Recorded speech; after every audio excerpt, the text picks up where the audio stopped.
Hey, ma'am, thank you very much for being here at a short notice. And I know you made time from your busy schedule. How do you feel about this gathering here, and what are your? I know you shared some of your exciting thoughts on this stage, but how do you feel about the whole initiative?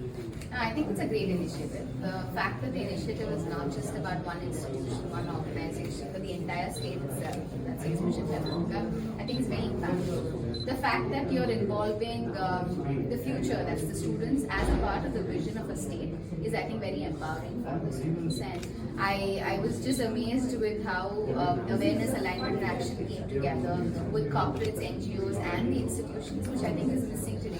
All of us are working in silos, which is why we're working towards the same cause, but in different fragments. But the fact that we come together creates a multiplier effect, and that's what excites me the most. I just wish the organization and all the best, because you're not just starting just a conference, but a movement. I hope this movement takes longer, with the youth being the ownership of the entire system.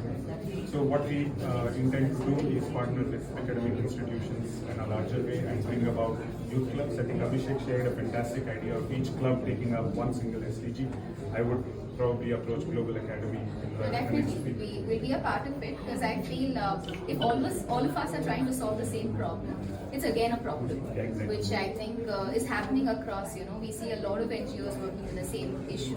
We see a lot of institutions trying to climb the same ladder. But the fact that if each of us can get divided and then bring in the contributions of all of us together, then the solution is bigger. So we shouldn't be solving the same problem, but all of us should fragment ourselves, check what problems exist, and then solve it. I think that should be the motto of what you do, and I'm for it as a part of an institution and be someone who's actually representing the education community here.